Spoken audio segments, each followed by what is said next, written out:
Hello everyone and welcome to the Smite Draft League Week 5 here. Mortal Division, Wild Inferno versus Dark Omen. Might not recognize all the faces on the screen, but I'm Deelo, joined here by the ghost of AnthonyMalum. Anthony, man, how we feeling? I'm feeling good. I haven't been here in a while, so I'm excited, and I'm especially excited because this matchup has lots of implications. Wild Inferno sitting at the top of the standings so far, and with a very comfortable lead heading into Week 5, and Dark Omen are sitting in 4th. So while every team makes it to the playoffs, the seeding is incredibly important, and if I'm Dark Omen, I'm fighting for that 2 spot, so I don't have to panic about that first round. Always nice when you have a bit of breathing room there, especially entering into those playoffs. And Dark Omen have really been hitting their stride. Of course, we've talked before about these comp switch ups when it comes to their roster. You have TrapBunny now potentially going to be back in the carry lane. I'm curious to see. Indeed, it is, which means we're going to see a return of Thokman Jungle. No, it's actually Reaper. Talk to me about just the change ups here we're seeing from Dark Omen's composition. It's really tough to change your roster, especially in the middle of the season when you've been comfortable. But Dark Omen's been fighting through that this entire season with a big shakeup at the beginning and midway through, much more of the same. And TrapBunny is somebody who plays carry in other leagues and has played it effectively there. So I'm excited to see it used here, especially because TrapBunny is there's so much SDL lore there. Being an unstoppable player, making it up to Divine, playing in finals of Divine, winning finals of Divine, and being a flex pick there as they were flexing Trap in a jungle. So I expect good things. I do think that if I'm Wild Inferno, I'm keeping a big eye on the uncertainty of the jungle role from Dark Omen. Hopefully Reaper got some pretty big shoes to fill after the performance that Thokman Jungle put in that role. Hopefully going to be seeing that come to fruition here for Dark Omen. Where I've got my eye is StepDentist. In the last set that I saw and casted for this team, StepDentist was doing so much work with mid lane picks that provided both damage and safety. I'm looking at a Yu Wong, a Morgan Le Fay. You've got to keep your eye out for that. But as far as the bans go right now, a lot of solo, a lot of jungle, and the Ganesh to top it off for these first rounds of bans. There's a lot of options there to be safe that stick out to me. And somebody we've seen StepDentist play a lot, and I've been seeing a lot in the last few days, has been Agni. The reason I bring up Agni is the last cast I did was, it was more European meta, but the priority they placed on Agni was really interesting to me. And the more I thought about it, Rain Fire is just so valuable right now. So that's something I could really be interested in seeing get picked up. But with the Hachiman pickup, I like that because Hachiman is a character who, when you have an ADC who is either playing up a bit in terms of skill or is just getting comfortable, getting something atop of meta is a top priority. So Wild Inferno, not using bans on an ADC, but taking away Hachiman, that kind of forces TrapBunny to pick one of maybe 2 or 3 things maximum, and really gives Wild Inferno an idea of what to expect in the duel lane. I expect boredom for me when it comes to the dual lane, but I've said everything there is to say about Hachiman and my negative thoughts on that. As far as Dark Omen, they have to decide whether they match that with a damage backline pick of their own, or if they go for that front line first. I was gonna expect to see backline, but the Xbalanque lock-in is our 2 most hated ADCs, so that's fun for Rusty. Huzzah! I like the safety that brings for TrapBunny, because I just talked about needing comfort there, and you can pop Darkest Nights across the map. You can help out. You can really pace yourself in the backline, and in laning phase, you're pretty safe. Xbalanque plays well into Hachiman because Rising Jaguar can displace you enough to give you some leeway in avoiding both Eagle Eye as well as Heavenly Banner. it doesn't exactly outrun mounted archery, but I mean, the laning phase isn't bad for Trap Bunny, and that's somebody who I'm going to be watching a lot, so I like getting a comfortable pick. Now, for the Nike, I'm a little bit more interested. Normally, we see Nike picked up as a, Tremble beneath I the don't want to say a waves. comfort pick, but normally it's somebody's stomp pick. And I haven't really seen Physics play much Nike, and I'm assuming it's going to solo. So I'm Mhm. excited to see that pick for sure.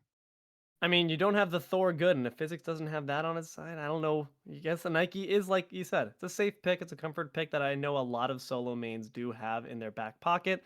Not surprised to see that one being put on, but the Achilles to match does spell a bit of a problem. Your Sentinel Zeus shield is not going to do you any good against those fatal blows. Not at all. you you really the problem with Achilles into Nike for Nike is you have to respect it during team fights. And one of the best things about Nike is how she jumps in your face in a team fight. She can spread the enemy team and make them have to work around her because you certainly can't kill her. And when you have an Achilles there who can punish that, it helps, but I'm still worried about the amount it takes to whittle down Nike. Not necessarily early. Early, anybody can get blown up, but late game, that Nike could still be a problem even with the execute. It forces the Achilles to think about positioning as well, because if the Achilles is diving the opposing backline of Dark Omen and Nike's in the backline of Wild Inferno, you're not going to probably be in the position, even if Nike's within the range of the fatal blow, to strike it without having to exit your assault onto the opposing squishies of Dark Omen. So, gonna have to really be thinking carefully here. I'm looking for this Azteck pick to come to fruition. It's going to be certainly important to stop the Nike in her tracks. Dark Omen, though, don't want to stop whatsoever. Going to be picking Sonic Speed, Susano, God of Mobility here on their side.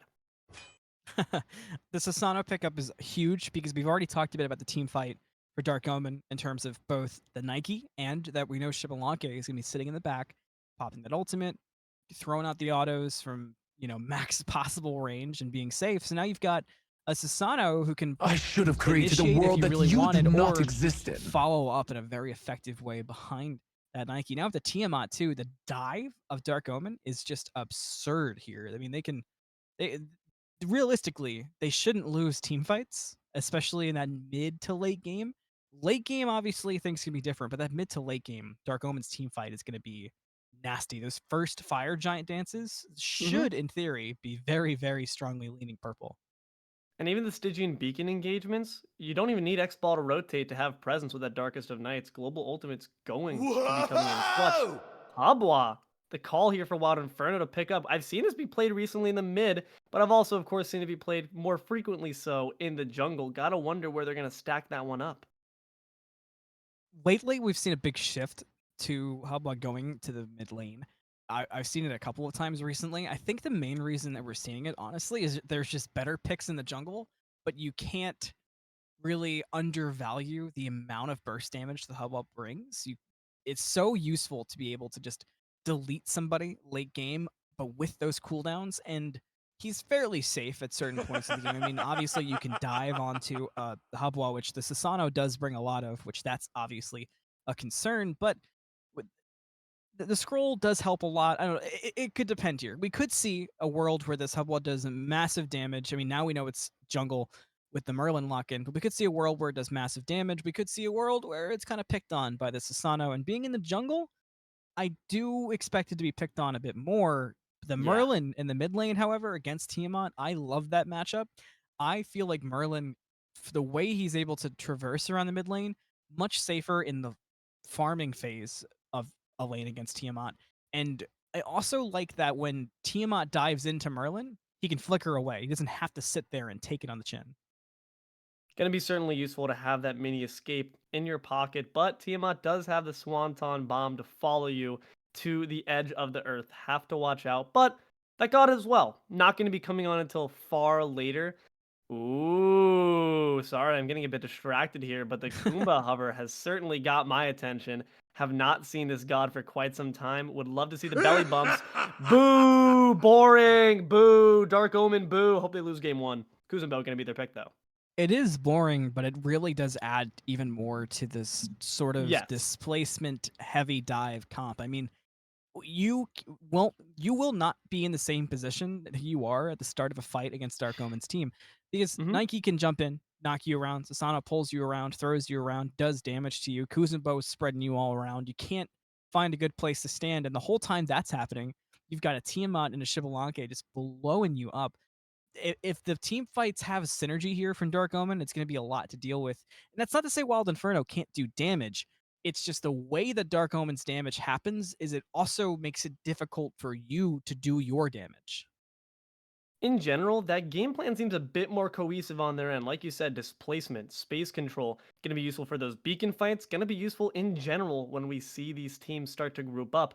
Wild Inferno needs to make sure that they're maybe trying to just use that to their advantage. Maybe if you start to see separations happening, the cracks show during the team fight, Wild Inferno might have the chance to collapse onto one member, as Dark Omen do oftentimes have to put themselves in the heat of battle to ensure that displacement gets off in the first place. But I don't know. What do we think Wild Inferno's key player here is for their comp to ensure that they don't get picked on?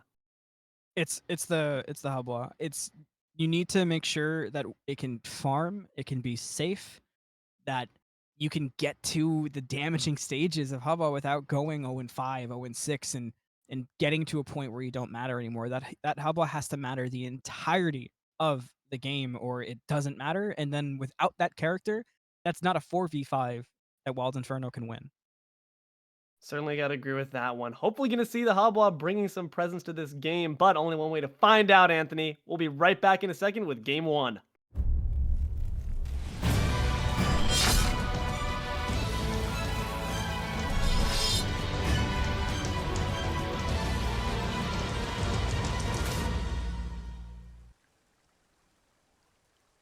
Hello, everyone, and welcome back. Smite Draft League here, Week 5, Immortal Division, Wild Inferno stepping up to Dark Omen. I'm Deelo, once again joined here by AnthonyMalum. Anthony, man, just comp for comp, how we feeling? Where does our eye rove? Where is your attention first being directed? Well, I talked about that the Hubba needs to stay in the game, and Wild Inferno can't afford for POWAAAAHHHH to go 0-6 come 7-8 minutes of the game. They need it to be a strong, impactful, and present jungle. But the other lane I'm looking at, and I talked about this a little bit at the beginning of Picks and Bans, is a duo lane. Vincent on the Hachiman versus TrapBunny on the Xbalanque. TrapBunny needs to be able to farm and be comfortable and not be under constant pressure from that Hubwa, because while not a weak link whatsoever, Vincent is somebody who I think will look to take the fight to TrapBunny, so I'm just looking for the response from Dark Omen to either be to put pressure elsewhere to keep Powa out of that duo lane, or to keep the pressure on Vincent to help out TrapBunny. Pressure right now here in the solo lane. Do also want to say a bit of interesting context. Azteck had to serve as a sub for a godlike game where they played this exact same matchup. Azteck playing the Achilles into a Nike solo. Have to imagine that experience is going to be valuable. I'm sure they've played that matchup before prior, but having it so fresh in mind, knowing how to navigate it, and seeing Nike already under tower, sub 1 minute, it's a good indication. That is exactly what you have to do there, and we're seeing it happen again as Physics getting very low and pushed out again from Azteck. So it's just non-stop in that solo lane, and if you're able to keep Nike from doing Nike things, and you're able to be the one to rotate as the Achilles out early and take advantage of that fatal strike come level 5, and maybe like you said in Picks and Bans during those first beacons, that could be a big game changer for Wild Inferno. For sure, hoping that we'll see that Achilles bring the impact. It's a question of also, oh, hold on a second, bit of a blinking gauge here onto Puwa. Might be the first blood indeed. Puwa falls, StepDentist grabs that kill, but off the back end, Reaper will fall to the mid laner. Unfortunately, getting the better out of that exchange. Dark Omen do grab the first blood, but Wild Inferno don't go home with nothing. Solo lane's very close too. I mean, that's a lot of minions that are about to turn on Azteck. Not enough to kill, but it was close. They got close and so, but the mid lane fight was the bigger news there. And the trade isn't really what you wanted. I mean, at least for both teams, it went to the mid laner, and the first blood gold is obviously important. But I'm not sure I like the play too much. I don't want to see more of that. I want that to be the one time we see a 1-for-1 like that, because the 1-for-1s are not going to benefit the Hubla. They're going to benefit the Susano. And like I said, you can't afford to be behind against Susano, because, I mean, you're going to be out-rotated, you're going to be outgunned for a while, but you really need every advantage you can get, and those advantages don't come from giving away any free kills. We talked about the jungle then, the matchup and how we feel about that. Seems that indeed Wild Inferno gets the raw end of that deal. On the other side, though, then, the mids each got a kill for themselves. Oh, hold on a second. Ganks going on in each of the side lanes. I need to return to my point in a second, because Reaper trying to reap the soul of Azteck, in trouble now with the Wind Siphon. Storm Kata Dash going to find the kill into Azteck, who was once again made an appearance, but is going to disappear just as quickly. Physics puts them in the ground. Nike good. Double kill there for the solo. And with teleport down for Azteck, it's going to be a while to get back in lane, which gives Physics even more time to farm. So pretty significant lead for the Nike in lane. We'll look to see if he rotates around. Now in dual lane, purple buff getting invaded. Paragon forced off of it, and Wild Inferno secure themselves a purple. But going back to that solo lane, Azteck, that was the exact opposite of what he needed and what we wanted to see. And for Physics, that's gigantic. What's important now going forward from that double kill is making that first rotation, maybe even getting some jungle invades off of it to keep the pressure up, to really make Azteck not a problem for the next 10 to 15 minutes.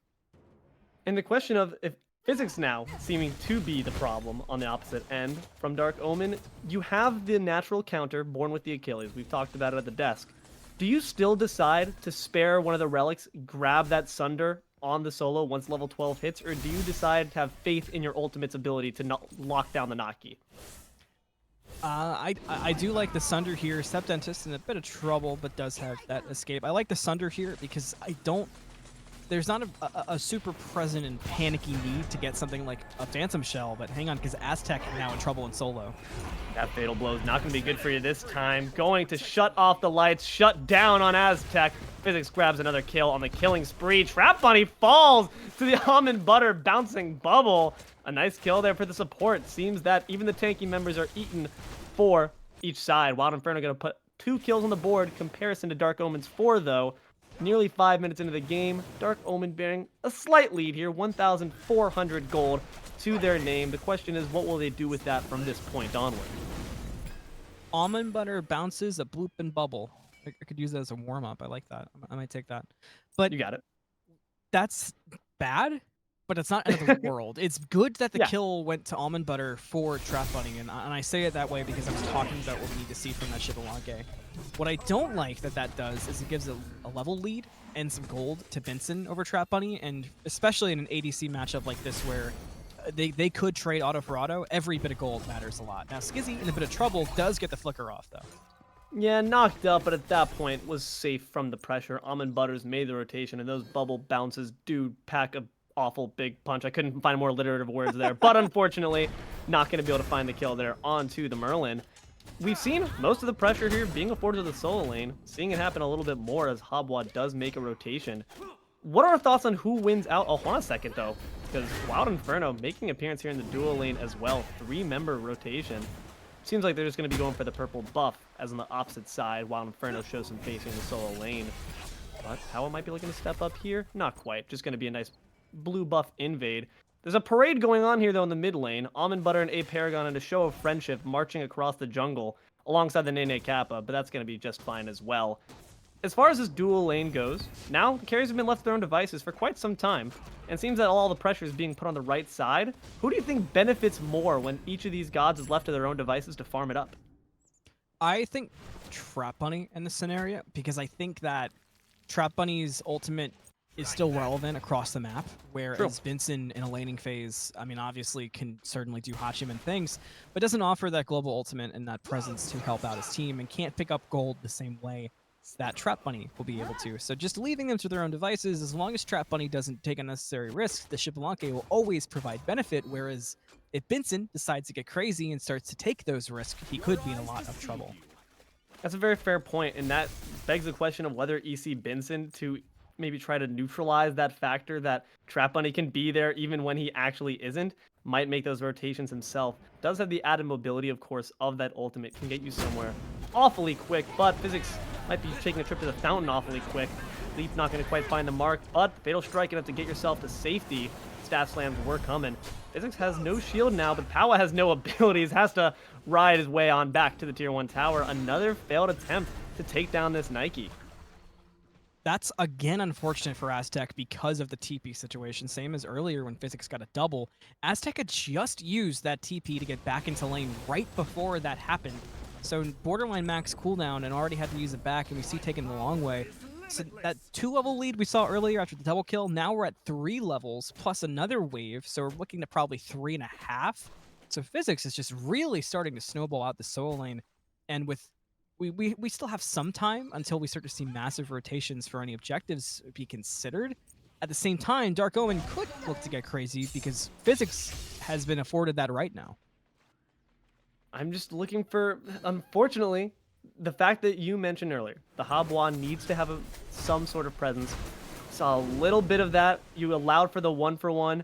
Not obviously the best thing for the Haboa, but now at this point, it's starting to fall a bit out of hand. 0-2.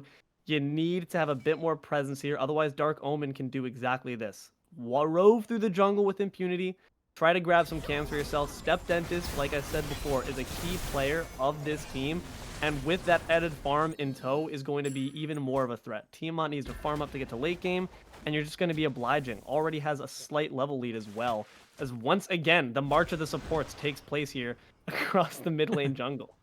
There's also a blink down over on that right side of the map for POWAAAAHHHH, which you need on Haboa, especially in this scenario. And like you said, especially when you're trying to keep up in that farm and those levels. There is a power spike around the corner for POWAAAAHHH, currently doing the 2 tier 2 items building up to that point, going off of how the start went. But once that power spike hits for POWAAAAHHH, I do expect some help there. But the point of it being significant could have been a bigger lead. I mean, once you get it, what I'm looking for is for POWAAAAHHH to kind of run it down and try to get a counter invade off of what we have seen happen to Azteck this entire game, which is pressure in solo. I need POWAAAAHHH to do more of it, or look to this dual lane like he's doing right now. That I'm happy to see. TrapBunny needs to not feel quite so safe. Has to use the moves like a Jaguar, but the crushing wave unfortunately can't move out of the way of that one. POWAAAAHHH grabs a nice cheeky kill there in the dual lane. Solo lane ganks are no more, but that one was successful. Yeah, it's the only unfortunate thing about going beads in this scenario. I mean, you do kind of need beads in this scenario, especially against the Emoja. You don't want to deal with a stun of Hachiman in lane. Plus, later on, you're going to have to deal with knockups and pull-ins and Azteck getting stuns across. But right there, beads doesn't really do a lot against a Haboa that's doing numbers to you. So, unfortunate there for TrapBunny, now 0-2 in that dual lane. And Vincent going to be able to stack on that lead more and to finish out Bastions, get more gold than that, which means now we're in that awkward phase that I was worried about for TrapBunny, of you can really no longer box the Hachiman, so now you're forced to farm passively for the next little while, unless you want to get risky and lose out on a 1v1, but the damage just won't be there. I mean, Susano's lurking. Might try to find something, but taking the long way around, just trying to find camps, not going to succeed in that endeavor. You're seeing kind of the same exact story on opposite sides of the lane, but a bit reversed. Solo lane of Dark Omen, kind of trouncing Wild Infernos, but on the reverse side, the carry is doing a bit better than the opposition of Dark Omen. Who wins out on that when it comes to beating out roll for roll? Roll for roll, I'm leaning Wild Inferno, and this fight could speak some of that. Paragon getting poked out, but just going to result in a green buff defense for Wild Inferno. We're still a minute away from anything they could go crazy for. Wild Inferno's matchup to matchup for me, I like a lot better come late. Like I said for Dark Omen, that mid-game period is where I'm really looking for them to do work. I mean, Tiamat is going to be their main source. Late game, now POWAAAAHHH finding out early game what Reaper can bring. Knockup going to find POWAAAAHHH. And killed early in the fight. Unfortunate there for the Haboa. Had to use Crushing Wave to escape, and now Reaper's got nowhere to go either. Put down, the lights are off, but at this point the river's up, going to provide a bit of safety here, but the fight had already kind of dissipated a little bit. Almondbutter on the fritz a little bit with that ultimate, but hey, ensures your safety. We'll take it. Dark Omen wander away, though. It's a 1-for-1 trade once again. Beacon's not far from being up, and Azteck's really forced down in that solo lane. No TP for 45 seconds there, so expect Physics to be at this Beacon, if not setting up for something else, because this is a really good opportunity for Dark Omen to force a fight with their solo laner who is so ahead, where Wild Inferno can't do much to respond. So I think take the chance here. No TP, just like everyone during COVID. Gonna have to keep that in mind for this next Beacon engagement, as members of Wild Inferno stronger in presence and numbers, but health bars for the mid laners go in favor of Dark Omen. Seems that the numbers advantage will win the day, though. StepDentist is gonna just drop the twister on their heads in a bad Kukulkan impersonation. Reaper, Stormkata has to use it defensively and still knocked up. Could be in some trouble here as Azteck has made the rotation. Both solo laners now present in the fight, but damage has already been done. Wild Inferno grabs that first beacon. That was a little confusing to me. Physics rotated so late to that beacon that Azteck was actually there first, and it felt like Dark Omen just didn't care about the beacon, basically, and there wasn't anything else in the map that they were considering, so kind of a waste of all that pressure you had in solo. You could have utilized that pressure from Physics and how deep you had Azteck push to really force a fight there and take advantage of your advantages with both Physics and StepDentist realistically, and made something out of nothing in that mid lane fight by the beacon. And I don't know, I'm not huge in how Dark Omen approached that, but for Wild Inferno, it's a pretty significant advantage. I mean, you mentioned it a long time ago with gold. It was about 10 minutes ago, and that was only at 1,000. Now we're at 3,000, so 2,000 gold difference in 10 minutes. That's not drastic, and it's not a dangerous scenario yet, but the experience combined with that, and it's all skyrocketing red like that, if at 10 minutes we're looking at a 6k or a 10k lead, Wild Inferno could be in a really bad spot. They got to pick up that farm, and I don't really know where they can do it because they've really only let Soul Lane get out of control, so just confusing all around. That pressure, we saw it best when POWAAAAHHHH made that rotation here, grabbed a quick, easy kill on TrapBunny. I want to see more ganks like that. Stop banging your head against the Nike shield. But at this point, it might be a bit too little, a bit too late. Like you said prior, Dark Omen's comp starts to come online around this 15-minute mark or so, and this is going to make things a bit more difficult should the dive be successful here. Going to enter slow motion a little bit just to see the Primordial Onslaught hit POWAAAAHHH in the face. Excellent damage from StepDentist. You talked earlier about the Merlin versus the Tiamat matchup, and as far as we've seen so far, how do we think that's played out? It's about how you'd expect, kind of a boring lane where Merlin picked up a couple kills and Tiamat got an assist. I mean, it feels like the most predictable lane that we could see out of them in the scenario. But, I mean, one thing I have noticed from positioning alone is that Scizzy's playing a bit passively in these fights, while StepDentist is not afraid to dive in and go aggressive.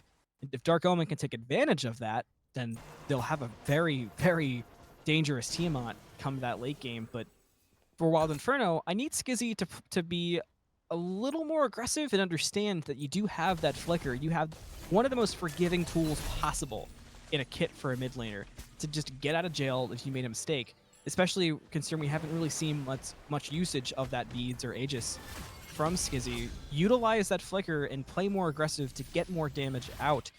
I want to see 5-10 minutes from now, I really want to see Scizzy pushing that 10k damage number if we want to see more from Wild Inferno. Pyromancer for Dark Omen, not where you want to be. First objective going to be looked at. Never mind, 2 objectives as well. Wild Inferno going to find the left side, but dropping the Darkest of Nights. Wild Inferno grabs the Pyromancer. Wow. Azteck managing to steal it away. Fantastic work. Now Physics realizing the danger of the opposing soul laner is no longer there. Tries to dive in onto POWAAAAHHH. Going to use the Crushing Wave to escape. ECBinsen does the same with the mounted archery. Overall, though, Wild Inferno make out like bandits, grabbing both objectives. That was an absolutely game-changing steal from Azteck. The charts tell the same exact story, completely out of left field there. That steal for Azteck, combined with them picking up the Gold Fury on the left side of the map, basically presses the reset button. 1,000 gold and 1,000 experience being spread the way it is in this scenario is not that big of a deal for either team. And Wild Inferno has really needed to pick up momentum and have reasons to push things. Now you have full control of the map. Remember, they got that beacon at 12 minutes. They just got Pyro from a steal. They had gold secured. The map is completely under their control, and they kind of did it on purpose, but on accident. And now Dark Omen has to find themselves in response after being aggressive the whole game. It's a complete flip on its head. They're going to continue to try to put that aggression here with structure damage. Going to look for this mid-tier 1 tower, but it still stands for now. POWAAAAHHH has been kind of caught in no man's land, I feel like, for a lot of these engagements. It's just oftentimes found strafing the jungle. You got to find direction with this top walk. Dark Omen know where they want to be. In your jungle trying to grab your red buff. Not going to be obliged this time. Physics has to make some nice fancy feet movements away from the Riptide, but the mid-tier 1 still might just fall. StepDentist underneath a bit of pressure, but a great push there from aParagon, going to get the mid lane to safety. I'm looking for Dark Omen to finally force a fight at this beacon. I've been asking for it for the entire game, and it maybe sounds like I want blood, but I just want Dark Omen to push any kind of advantage they have. aParagon a bit too low, but they're going to look for it anyway. Wild Inferno ready to respond. I mean, you are a skeleton, Anthony. Makes sense for you to want blood there. As the beacon pops up, Dark Omen starts to secure. Darkest of Night going to be put on their heads. River's Rebuke going to rise up. Physics caught in the midst of it. Going to be crashing down inside the wake. Solid damage there from Reaper on the left side on the POWAAAAHHHH. ECBinsen finds the first kill on the Susano. Typhoon wasn't quite enough, and now the winds of change have come. Wild Inferno begin to secure this beacon for themselves. Second to their name, and it indeed will be dropped. A nice kill on the back end as well. Can't complain about that engagement. 2 beacons, a pyro, a gold, all in pocket. Everything is looking Wild Inferno. And if we had said that to you at maybe 6 minutes when the solo lane was under complete control of Dark Omen, Physics was stomping around on Azteck, and in the dual lane, we were talking about how passive TrapBunny needed to play for safety. None of these things would make sense come the 18-minute mark, but Wild Inferno have found themselves here, and it's really just been off of strong team play. It's not necessarily that one person is doing significant damage, which we did see Scizzy jump up, by the way, to that point I was asking for, that 10k number. Yes. But it's that they're spreading the damage and they're coordinating the fights really well, and Dark Omen just don't really have a response for that. And that is one of the reasons they're sitting at the top of the scoreboard, or excuse me, top of the standings at this point in the season. I mean, sitting at the very top, though, is going to be, at the very least for damage, the Nike. Physics still retaining that 3-0 clean bill of health. It's going to be a question of, as Azteck has caught up in the levels, but nonetheless feels like the pressure being afforded here by the Achilles, peanuts in comparison to Nike, who's going to try to steal another buff away. Not going to succeed.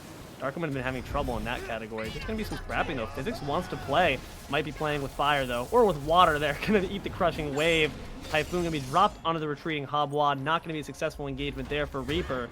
Maybe sticking around for a bit too long, but should they distract Azteck for longer enough, could have the rotation necessary. But almondbutter going to step up. Seems this is going to be another nothing burger here. Might just be another red buff invade as the Gold Fury pops up. Dark Omen has to take this Pyromancer. You can't let Wild Inferno get the Primal Fury for free on the left side and let them push up in this fight. You've got to get that Pyro in response, even in their face. But TrapBunny could be looking for the steal. Darkest of Nights being dropped, and that's going to result in the Gold Fury being unleashed. No longer feeling safe to do that one. Just going to commit resources to taking down the carry. Pyro's been dropped as well. All members of Dark Omen finding the horn to call for the left side engage. But no, it was a feint. Almondbutter pushed in the midst of 3. A good Riptide, but no Ohm left now. Could be in trouble. Pushed back into the wall by the shield. But Physics didn't quite have the endurance to make sure that the dispositioning worked out in their favor. Meanwhile, Reaper on the fritz has to retreat back into the left jungle. It's a lot of scrap, it's a lot of flash, but where's the fight? I want to see blood, Anthony. Now I'm with it. There's the water geyser blink engagement. Hydro Cannon's going to wipe it all off. Reaper taken down there by the opposing jungler. And once again, they're going to look for this Primal Fury. Don't have the Darkest of Nights this time, though, so it could be a bit of a more favorable engage here. Wild Inferno going to pop Frenzy here, just trying to make sure they can really secure this objective. And it's literally burned down there by the Merlin. Physics joins the battle, turns on the lights real quick with the Sentinel of Zeus. Not going to be successful, though. Another objective grabbed there for Wild Inferno. All right, let's kind of wind it back a little bit. Dark Omen decided not to go for the Pyromancer. They decided to walk towards the Primal Fury to contest it. They got very caught up with almondbutter, dropped a lot on almondbutter for kind of no reason. Then went to Primal to contest, couldn't win out that fight either, and lost Primal. So Wild Inferno got a free objective there, and now Pyro is within grasp of Wild Inferno. Dark Omen with some questionable calls. Can Wild Inferno get this Pyro? I mean, Aztecs up on the front lines, they have 2 beacons to their name, going to be doing superior objective damage, and StepDentist being half health. Not an equation I like very much, Anthony. Wild Inferno going to pick up the call to try to take down the Pyro. Physics lurking, though, doesn't have the Sentinel any longer, and StepDentist can lob some Ruinations over the wall. Wild Inferno, though, gonna say no. Every objective is ours to take. Almondbutter gonna be knocked up and then knocked into the Riptide. Thanks them for that. Azteck finds the kill on aParagon. Fatal strike there on the Physics as well. Double for the solo laner. Gonna be a mounted mounted archery there to take down StepDentist potentially. Has the eagle eye shots in his backside. Aegis expended. Won't stall them out for long enough. POWAAAAHHHH finds that kill on the mid laner. Tier 1 gonna fall as well, but meanwhile on the left side, TrapBunny is stepping up to try to do as much work as possible on the back end. 3 members down for Dark Omen, and an attempted Phoenix push does not quite succeed. But now it might be the call for the FG here, 22 minutes in. Still lurking around as Reaper. You gotta be careful for that. But with 4 members, it's gotta be, even if Reaper grabs this, you have to imagine he's gonna be sacrificing his life along with it. Fire Giant now at half health. Yes, Members Blink not needs. quite realizing he's there. Could be a good engage. You have the Typhoon after all. Wild Inferno gonna deny you once again. Scizzy has to use the Aegis, the Water Scroll, and the Flicker, and Reaper's all out of moves. Gonna be taken down there by POWAAAAHHHH on the killing spree for the jungle. Wild Inferno can do no wrong for the objectives. Credit where credit's due. Reaper got so close to stealing that Fire Giant. You can't get any closer. I genuinely thought he had it. There was so much time to line up Typhoon, had that blink the entire time, was able to get in, go crazy. But Wild Inferno, that synergy in these team fights is just outmatched. I mean, Dark Omen, there's a big difference between sending abilities out for damage and using abilities as a team to kill and displace. And that's what Wild Inferno is doing, and they're doing it so well. I mean, they've been upgrading relics this entire game early. Every time they have the extra gold, they upgrade their team relics. That upgraded shell for almondbutter has been upgraded since like 11 minutes in the game. And same thing with the persistent teleport from Azteck to be able to travel around the map, the cursed Ankh as well. Everything from Wild Inferno has been a team effort and a coordinated assault to take Dark Omen out from the inside outwards, as opposed to trying to brute force their way from the outside in. I mean, the biggest W Dark Omen got was what we see here, which is that duo lane getting pushed out and getting to the Phoenix, but they didn't get the Phoenix, and they probably could have stood the Trap Bunny at that fight. I would have gotten tier 2 and called off the Shivalanke to join the fight by Fire Giant, but it's just everything Dark Omen has tried to do has been answered by Wild Inferno, and they do it better. Now about 25 minutes in, you're seeing the massive gold change up here. You saw from those two objectives, Anthony, you marked that as the turning point, and they've certainly turned it around. Now 3,000 gold up, XP nearly the exact same in Wild Inferno's favor, doubling their kills as well. I still feel like, though, overall, we've only really seen one massive spat. The rest is kind of in peanuts as far as the fighting goes. Haven't seen any massive amounts of kills being put on the roster on either side. But now with the Titans clashing, might be a change-up.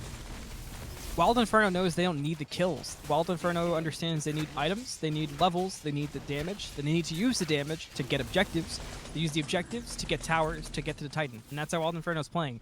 Dark Omen is playing like they need to kill off Wild Inferno and then do the other steps. And I think that's where they're faltering in this matchup. I think Wild Inferno has their eyes on a bigger prize. And because they have that goal, they have that aspiration towards exactly what they need to do as opposed to trying to figure it out. I think that's where we're seeing the big difference. Well, big difference here is going to be one team's got a big Titan walking into the tier 2. The other team, Titan's already been going home. Big River's Rebuke. They're going to force the Phantom Shell early in this fight.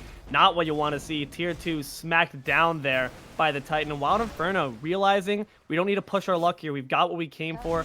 The jungle is ours to strip with impunity. Not much there in that fact, but you know what's around there? Another tier 2 tower. Why not grab that yourself? Gonna be moving down. The members of Dark Omen a bit late to the chase because they had to try to drive off the Order Titan first. Not gonna be successful though in stopping this siege either. Wild Inferno here to take your towers, take your lives, and take the game. They have been up for a while though, and they've got a lot of gold. So Wild Inferno is probably at a point where they should back as a group after this primal, spend all that gold they've been accumulating across the map. I mean, they're gonna finish items here. They've gotten tower after tower after tower after objective. So when they get this reset off and then maybe either head duo or head to pyro, there's going to be a lot of power spikes coming out, and a lot of the final power spikes we're going to see, which is where we've been waiting for that team to go. I talked about that for picks and bans, assuming Dark Omen would win out the mid late game.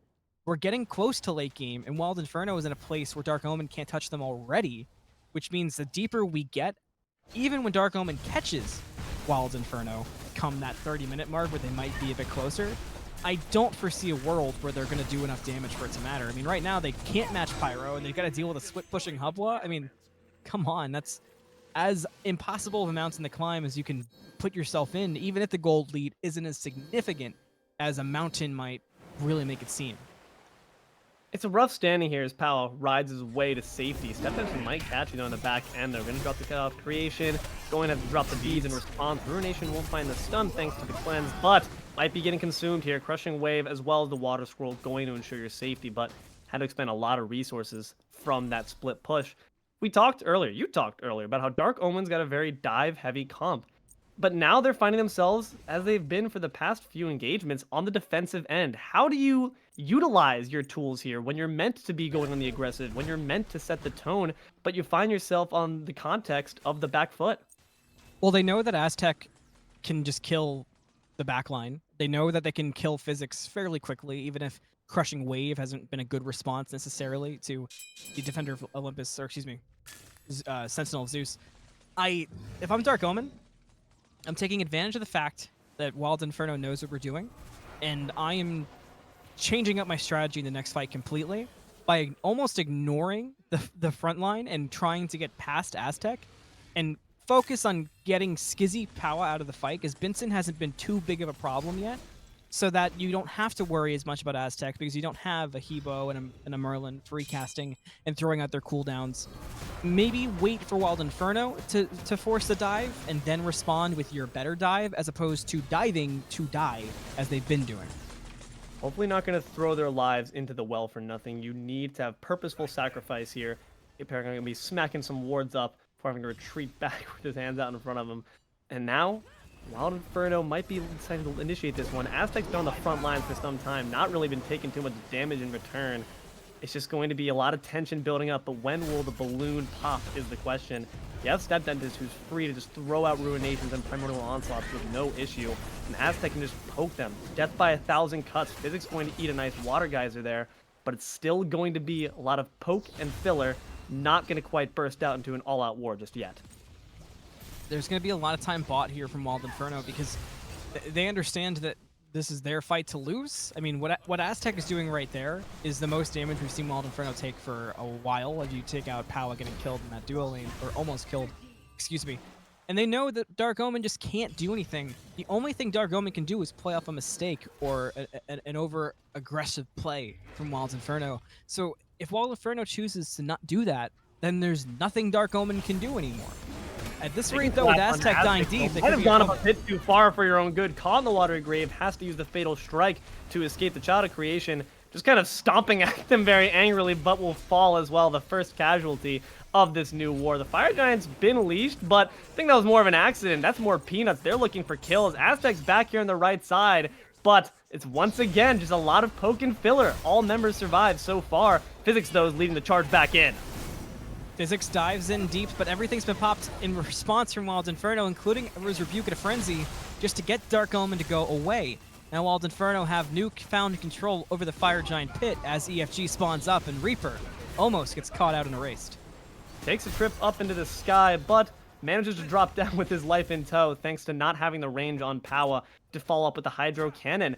Dark Omen's playing this smart, but Wild Inferno's playing this smart as well. You have to wonder if this is almost too much hesitance on each side. Wild Inferno has the advantage. Like you said, they know it's their fight to lose, but at the same time, if you don't fight at all, I still feel like you lose at this point. You just give Dark Omen more time, more opportunities to catch up. That's what you can't do, is let them buy time. I mean, the best thing that I've seen Wild Inferno doing is while they're doing that Fire Giant dance, they're trying not to let Dark Omen go get farm. I mean, obviously you're going to lose the farm with the blue buff and those back harpies and the speed, but you can't let them have more than that. Now Pyro down to a quarter, Dark Omen going to try to contest. Dark Omen finally get the steal they've been looking for all this time. Grab themselves a nice Pyro, but the bomb's been left behind. That's a big no-no in our eyes. Azteck's going to make sure they never grab it. In fact, might be grabbing a kill onto Reaper. Scizzy takes down the jungle. Now with more trouble behind it, Wild Inferno marches forward. They're going to follow the mounted archery, and there's so much damage coming out, and Scizzy will find a double off of Trap Bunny. Continuing the rolling tide here. Wild Inferno, though, they got what they wanted here, and it wasn't the Pyro, they got souls, and now they're at liberty to try this Fire Giant in a far more safe context. The question is, do Dark Omen step up against them? I don't know if this EFG is attainable from Dark Omen. They're going to try. They got aParagon marching there. I mean, Azteck could handle it, but Physics around the corner. Frenzy popped. Physics is here a bit early. It's going to be a close one. Wild Inferno is down below half. Once again, they don't quite realize the presence. Doesn't have the Sentinel of Zeus, but POWAAAAHHH's going to chase down StepDentist, find that kill. River's Rebuke goes up. Physics still at full health. Wild Inferno looking a bit poked out as far as their front line and Hunter go. Could be some trouble. Fire Giant now at a quarter. The front line's arrived. aParagon's here. Nike's on the scene. It's ugly so far. Fire Giant's down low, but Power finds Paragon. They could find Physics, but Paragon will get Almond Butter with the help of the Fire Giant. It's down low. Fire Giant. Wild Inferno get it. And Physics gonna grab some kills nonetheless for takeaway. Taken down by Scizzy shortly afterwards, but ECBinsen will fall. Reaper's here now, trying to cut down. POWAAAAHHH will succeed. Typhoon does big damage to Merlin, but at this point, Reaper was a bit too hesitant already to follow. Didn't believe the Bloodforge shield would be enough to succeed with any further endeavors. It's going to be a 3-for-3 trade, but the FG goes to Wild Inferno. I kind of feel like, when we're getting casting notes from a pro, I feel bad with how I have to word this to Wild Inferno, but they know that was ugly. They know that was a sloppy Fire Giant. There's no world where that Fire Giant can be as contested in the way that it was from Dark Omen. If there were more members of Dark Omen up, that could have been a full game throw there. They let Physics basically move in rent-free and be the roommate who keeps their feet on the table and doesn't take out the garbage, and there was nothing they could do about it in the Fire Giant pit, and it almost cost them. The Fire Giant, Paragon was able to get a pick onto Almond Butter with the help of the Fire Giant. So now Wild Inferno have this awkward spot of, yeah, we got EFG, but we used everything trying to get it. We were responded to well from Dark Omen, and they have Oni waves pushing out, so we can't do anything too insane. The most I expect them to get comfortably is that tier 2, but after that, I mean, Dark Omen can start to stand up to them, and that wasn't a luxury they had 5 minutes ago, even more than that. Wild Inferno they haven't thrown anything, but they're leaving way too many doors unlocked. I think that's owed to that hesitance, a bit of foul play there, unfortunately, but about 35 minutes in, Wild Inferno still boasting a sizable lead here. Might be extended here if this tier 2 indeed goes, but frontline's got to be careful to not get caught lacking, and you need to watch out for your opposing frontline, because Physics is going to continue to be a thorn in their side. Azteck trying to catch the jet stream, but the Storm Katana match got a mobility going to be really annoying to deal with. Physics also pretty annoying to deal with that big shield. Sentinel of Zeus going to be dropping down on a Scizzy, but he's got a shield too. We can play shield for shield all day. Azteck caught in the midst of many. aParagon gonna have to drop the Phantom Shell, but it's not gonna be good. Azteck finds the kill nonetheless on the big turtle.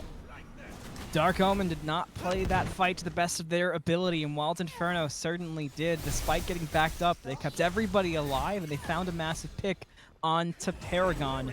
And I expected the tier 2. I didn't expect picks off of it, so Wild Inferno could look for even more, but now Reaper blinks in looking to change that. Has a big Aegis there for Scizzy, denies them a lot of the damage. The bouncing bubble from Almond Butter, not going to find enough damage to kill Physics, but Azteck's got the damage. Trap Bunny goes down. StepDentist and Power duking it out on the back end. Physics falls, and now Power's all alone, but with 2 low members of Dark Omen. Tantalizing sight. You don't have the mobility quite to catch up. Wild Inferno now at liberty to push down this left side Phoenix. Only Reaper and StepDentist up to stand against them. Absolutely insane. Now Dark Omen is forced to defend with just 2 people. Paragon will be up soon, so Wild Inferno can't comfortably go for an end, but if Dark Omen misplays again, that's game. You gotta be careful. It's also the worst Phoenix to defend, must be said, if Dark Omen doesn't make a huge misplay and the game extends for a bit longer to that next FG. It's a factor you're going to have to watch out for. You're going to need those Children of Creation to play a bit of cleanup there. Luckily, the Tiamat is good to manage these fire minion waves, but nonetheless, it's a thorn in the side you don't want to have to deal with. Wild Inferno starting to pick up the pieces where we said there was some sloppy play there. They certainly found the formula for success now. All right, Dark Omen. I think I know their secret way back into this. I think it's twofold, and it's gonna be tough now. They've lost the best Phoenix, so to speak. It's Trap Bunny and Reaper. Reaper has made really good plays, but what's been a common theme is their cleanup plays. They're very much, and I don't mean this as an insult, but just to illustrate my point, they're very much ranked jungler plays where somebody can go in and they're getting kills and they're making great plays, and in the post-game results, they're like, oh, I got 14 kills. And it's like, yeah, but I mean, you got 8k damage. We need to see Reaper in these fights earlier, making the same kind of plays we're seeing, but making them happen while there's other people around to benefit it. Not at the end of a fight, not too early in a fight. Same thing with Trap Bunny. Reaper does get caught, but poked, but not killed. Trap Bunny needs to take advantage of what makes Xbalanque so good. It's staying at the back of a fight and tossing out autos from max distance and doing damage. Been doing damage there to Physics. Has to be on the fritz now because Merlin's trying to burn you down. Big blink there from POWAAAAHHHH. Can you find the last bits of damage? Indeed, they do with the Water Geyser. Wild Inferno get a nice kill there. Physics is down for more than a minute. This is not ideal for Dark Omen. Physics has been their initiation, and more than their initiation has been their closer in some of these fights. So now the rest of Dark Omen are going to make a try for it. StepDentist could be the closest Fire Giant below half. But they're focusing a bit too much on Azteck. StepDentist has his eye on the whole enchilada, though. Will they be able to grab it? Not quite. You're back to the stealing game, not going in your favor. Wild Inferno grab EFG. StepDentist might be the next prize to be won. Has to use the beads in the backdraft to get some safety. aParagon now looking to be the next target on their minds. Might be making turtle shell soup in a moment. Dropped there by Scizzy. Unstoppable for the Merlin. TrapBunny was pushing out the duo lane that entire time and did not back in time to catch up with the rest of Dark Omen. And now with 2 Phoenixes down, Dark Omen can just watch because 5 members of Wild Inferno are raring back and ready to go. All the birds will fall. Some cooked chickens there on the side of Dark Omen, but Wild Inferno might not quite have the numbers advantage here or the health bars to go for this final Titan call. The question is, what will Dark Omen do on the defensive end now with all the birds down? What is their final hope to ensure this game can go a little bit longer to try to find a way back to victory? You're on Titan defense time. You know they're going to get Primal, maybe reset, but more likely just kind of run it down. Looks like they're going to choose the reset path. So you've got a little bit of time. You know they're going to come. You know exactly what to expect. The only thing you can do is play off your Titan. Make sure there's no waves pushed in that can help out as much as you can. Try to get Scizzy and POWAAAAHHH dead, which at this point, it's become less of just 2 of them because Benson's really starting to pump out numbers. And you have to try to not let Azteck keep your backliners from doing their job in this next fight. Because the best thing about fighting in your own throne room is the backline is much closer to the front line and much safer with the help of the fountain. They've got to take advantage of that somehow to try to not let Azteck play linebacker again. Or offensive line. They can't afford to anymore. They have to do anything but let Azteck keep TrapBunny and Reaper out of the fight. It's going to be an important factor. Hopefully going to use that foundry advantage for aParagon to continuously refill his big giant water bowl on his head. Left Phoenix does respawn, but still some fire waves going to be pushing up. Wild Inferno not here to let any bird stand. No bird left behind, they say. How inclusive of you. Going to be dropping down the left side in just a moment with the help of Scizzy and Omen. You might need ECBinsen to help you out there. Indeed, the left side Phoenix will fall. But we've seen this before. When it comes to these bigger engagements, Wild Inferno is fine to play the waiting game, but you have an EFD timer to keep track of. You can't wait forever. You can't, and Wild Inferno, they're waiting in waves. They've got them pushed up so far. If more than one wave steps in at a time, this game is over. Dark Omen are they're really on death's door. Not much they can do here. Wild Inferno waiting for the right moment. Maybe this is it. Physics is lurking around the side, though, dropping the Child of Creation on almondbutter, doing decent damage. And this is Physics' call to go into the back line as longside Reaper going to try to reap the life there of ECBinsen. River's Rebuke going to match him, wall him off. Azteck takes down Paragon. Physics is no longer looking healthy. Double kill there for the Merlin, looking divine in the Immortal division. Only 2 members remain. It's TrapBunny and StepDentist. But I don't know if they can stand up against the forces of Wild Inferno. Swanton Bomb looking to consume ECBinsen, not quite going to find the kill. Almondbutter returns it. Binsen falls, but TrapBunny shortly after. It's a complete deicide wipe. Wild Inferno take game 1.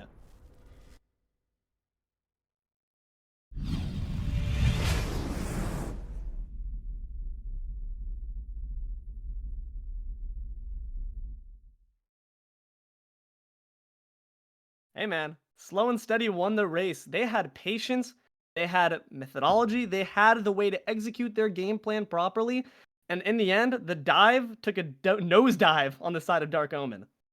Almost a perfect game, realistically, from Wild Inferno and how they decided to pace it out. The biggest misstep we saw was at that Fire Giant where they let Physics kind of just have his way with them, where he was allowed to step into the pit and almost steal it away way too easily.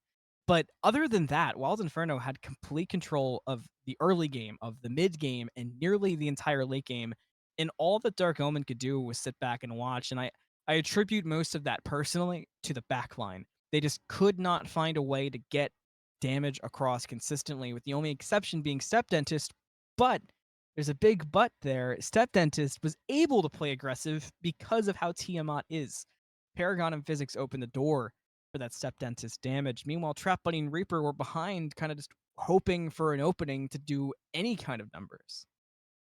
I mean, you saw a valiant effort there in that final push, that final last ditch effort, the cornered wolf fight from Reaper and Physics to just drop in on the back line. Like you said, ignore the front line entirely. The Rivers Rebuke was so perfectly timed and placed there from almondbutter. Just shut out completely, shut out of his life as well. Reaper couldn't stand to take any more damage. Physics fell shortly afterwards. I don't know. Is the issue the comp here, or is it just the strategy, the way we're executing on it? Do we need to see less dive coming out here from Dark Omen? If you're not comfortable with committing to a full dive and you don't necessarily have the synergy for a full dive comp, then yeah, leave the dive comp on the table.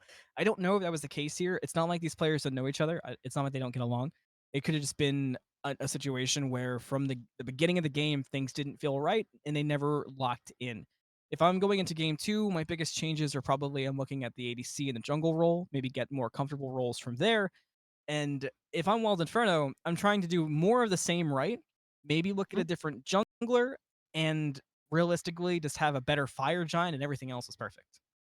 I'd honestly like to see a bit more dive potentially from Wild Inferno. I feel like they do such a good job at setting the pace of these fights, but they're not kind of matching it with how they're actually acting. They get the pace in their favor, but then they don't really do too much with it. I want to see them march to the beat of their own drum. Hopefully, going to see a bit more aggression coming out from the one seed here. I mean, you got to the top after all. What's the point in doing all that work if you're not going to enjoy it? Have some fun.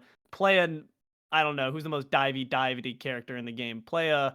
Why is my mind thinking of Artemis? She doesn't dive at all. But play a dive character. Do it. Do it for me. That's nerf for nothing gameplay for you right there. That is nerf for nothing gameplay for me. All right. Well, Artemis the that's it for dive me, guys. character. Today. Thanks for watching. No, we got game two coming up in just a moment here.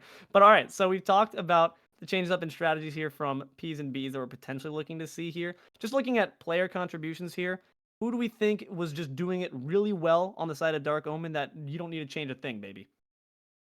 Uh I I really stand by wanting a different jungler from Wild Inferno and a different ADC slash jungle for Dark Omen.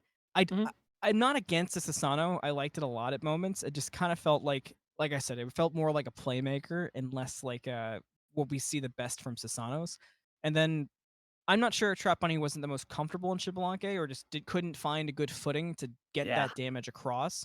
But I think they need to get Trap Bunny in something more comfortable. I'm not sure what in Trap Bunny's God pool is the most comfortable of ADCs, but I talked about in picks and bans of game one how can you if you can control what a ADC plays being meta, then you know what they're gonna pick. In this scenario, how game one went, I almost would lean back to don't worry too much about meta. Pick what you're good at in ADC and find some middle ground there. Because a lot of ADC players tend to have things that are always good in their back pocket, kind of like most ADC players have a Rama or most ADC players have an Ishtar. There's got to be something like that that I would like more than a Xbalanque in this scenario. Well, something that's going to be pretty useful on the side of Dark Omen is their fearless captain has returned. You see TMJ, that J standing for Jungle Thokman, returns to the battle. I like that. I'm not that I didn't like Reaper in it, but I like what having your captain play jungle means to a team. A lot of times, your captain can tend to also be a shot caller, just Hmm. inherently by how stepping up to lead works. And I'm not saying Reaper wasn't calling shots from jungle; we just weren't in comms. But I feel pretty confident that TMJ is going to be a loud and follow me type of jungler, and that's not even if you're taking into account the inherent advantages to switching out a player mid set and throwing off what the other team may have expected. Because if they came in ready to ban Reaper's God Pool, well, now you have Doc Van Jones' God Pool, which could be totally different, especially when you consider we're used to seeing TMJ and ADC, which has almost no crossover picks except if you want to get crazy. So everything that TMJ plays is up in the air right now for them to deal with. Even I know he's been playing it recently, but overall, it's a nice spot to be in. I mean, Wild Inferno, I think they might have done their homework, though, because they've eliminated the rat from that God pool. They know that TMJ is actually Quite a big fan of that pick when playing the jungle role. Dark Omen gonna throw some further respect here on the opposing side. Grab that Yamoja, say, we don't want to see that thing ever again. Those Rivers Rebukes were so frustrating to deal with. Forced a relic slot, and even when you had the Phantom Shell, never felt like they could use it to effectively disengage from the work that she was putting in. The disengage was a problem. But Yeah, something I'd agree. else that, as we're seeing bans come across, something else I want to talk about. I'm really surprised we did not see a Nike ban. Yeah, actually. I would have called for it. I understand Yorm's really good, but over the Ganesh ban or even over the Ratatasker ban, which maybe that's a target ban, feel like the Nike was the strongest thing we saw game one from Dark Omen. I mean, that Nike almost single-handedly brought them back into the game at that EFG fumble that I talked about from Wild Inferno. So letting them have the option to pick it up again, I'm not the biggest fan of. I mean, Azteck Sun Wukong is disgusting. Don't get me wrong. That's an awesome pickup here, but I don't know. It feels odd to me. I mean, Sun Wukong's a great pick. We've seen it be first banned Take many pleasure times in the this new meta. crushing of one's Ooh, enemies. okay. Oh, you know, to be fair, Ravana, I have seen it more frequently, so in the solo lane, but could be played here in the jungle. A bit of flex action here. Oh, is it gonna be what I hope for here? Wait, I I think pray so. it's for good. I pray. I think so because of the two, I think even if Robin is better in solo, and I had the same scenario happen to me in another European game recently. Even if Robin's better in solo than he is in jungle, Thor is a really good solo. So it just makes way more sense here, and especially because physics was not out rotating Aztec even with the lead. On Mhm. Thor, you can out rotate nearly anybody. So I love this pickup here. I know the Thor good I memes should and have everything, created a but world that I'm you really did looking not for this exist Thor to be in. an impact pick. I'm just looking for Thor good memes personally, Oh, but I think it's Wild really smart Inferno play on stealing their Wild whole Inferno's comp part. away. On yes, exactly. On the reverse end, they're gonna take the X ball off the map. A Time to tried and true combination burn. between Thor and X ball. You have the Darkest of Nights. You drop the Anvil of Dawn. They can't see where they're going. They're bumping into walls. It's 2 a.m. and they're lost in Brooklyn. Now you don't have to quite worry about that. X ball is on Wild Inferno's side. I hmm. I love the Hmm. Agni pick here, but what my problem is, I talked about the ADC role for Trap Bunny. Yeah. I'm not huge on picking up Agni over what could have been a Hachiman there. I would have rather picked ADC. I mean, last game, Agni was a round 2 ban, so maybe they were trying to avoid that to keep it for StepDentist, and maybe that's the priority for them, but I don't know if I like letting the Hachiman fall to the ban phase here. I don't know, I feel iffy on that. It is at least an artillery mage. Once again, we talked about at game one how crucial that is for Step Dentist and how well that he plays those types of gods. I do find myself agreeing with you though that I had confidence in Step Dentist being fine, honestly, in any given artillery mage. There's plenty left to pick. Morgan Le Fay could at that point grab the Tiamat later if it wasn't off the board from Wild Inferno, but they're gonna opt to put a lot of faith here in this mid lane to carry them into the rest of the games, and I hope that comes to fruition here. Wild Inferno gonna grab that Tiamat for themselves now, and Dark Omen gonna ban out some jungle options, Baka and Pele, knowing that Iba's #1 fan is the captain of the other team, and they do not want to see a tribute performance by that god. I'd like something with a lot of CC here from Wild Inferno for the jungle role, and something that can take advantage of not necessarily the lack of CC, because there obviously is some from Dark Omen with Thor's ultimate. You've got Robin being able to overhead kick as well as Mystic Rush, but give me something that can take advantage of the squishiness, because right now, even with Thor building tanky, assuming TMJ is going to go hybrid, still not the tankiest team in the world. So if you can find something to displace, like Hoombots could be really good here. A it was is it banned? It's not banned. Honestly, Sasano could be really good here. Mhm. There's a lot of options on the table for Wild Inferno. I mean, Athena, in a sense, of displacement forces you out of position a little bit with that taunt. I do like it. I always have an issue, though. I mean, maybe it's just like the stupid caveman in me where I'm just like, Athena, big ult. I want that. But we don't quite have that here on their side. It's a lot of ticks. It's a lot of small abilities that contribute to big damage here. You have the Ruination, which, of course, with a taunt can provide some big numbers, but Tiamat's more so of a spammer. Not going to be that one big ultimate you're looking for. Nonetheless, Athena is a great pick to their side, grants them some more global presence alongside the X-Ball. And Listen Anthony, I to think you got your my C2 pants words. really nice and snug because Hoonbot's going to be the final pick there for Wild Inferno. Poo Poo Powa only plays like 2 characters, so. True. Poo boo, boo poo boo. But But no, no, that's a great pick. Talk to me about that's how an this Wild awesome pick Inferno here. comp's game plan looks. Yeah, Wild Inferno's game plan is basically the game 1 game plan, but better Mm-hmm. because they took the Yeah. composition from Dark Omen that was a better composition. And if they can play, this probably sounds like I'm harping on Dark Omen, which is not the intent, but if they can take that team comp and do what they didn't allow Dark Omen to do, this could be disgusting. And I think Hoombots and Athena as a combination, they bring what Kuzumbo and Sasano were lacking. There's a lot of CC there. The dive has more secure. Fear no evil has to be respected, especially from such a squishy team. The options across the board right now for Wild Inferno are fantastic, and that's something we have not seen in a long time. That's a lock-in of a Sobek. I'm happy. I like this god a lot. It's one of my few diamond gods. I like these picks.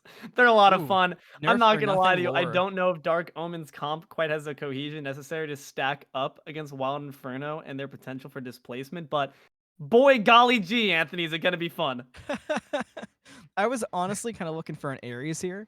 I Mm, think Ares could have been really nice into. I mean, honestly, Ares could have been good into either of these comps, and Ares is in a really good place right now, as well as not banned. So kind of disappointed we didn't get to see that. I feel like I haven't yeah. had an Ares game I got to cast in years at this point, and he's in meta, and I don't get to see him. But regardless, 2 good team comps. I talked about Wild Inferno's dive. Dark Omen, their strength is their free damage.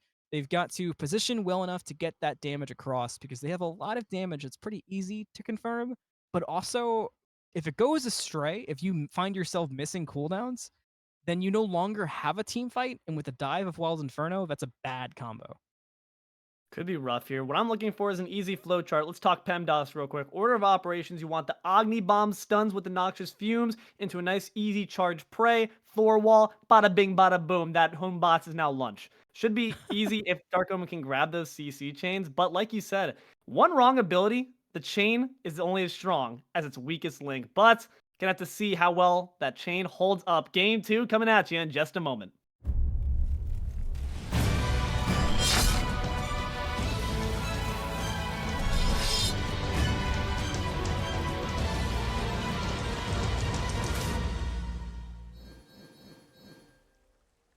Hello, everyone, and welcome back. Hope you didn't miss us too much. Game 2, Wild Inferno off the hot heels of a nice victory. Dark Omen trying to regain some momentum. I'm Deelo, joined here by AnthonyMalum.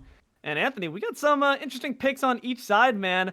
I just want to immediately go to support versus support. What do we expect to see in the duel lane here for these first few engagements? Who's going to have the edge? Surprised you weren't looking at Thor good. I'm I looking at mean, Wild we Inferno to know get the Thor's good. advantage. It's Yeah. Thor good. Thor is going to be good, but is Sobek Very good? good.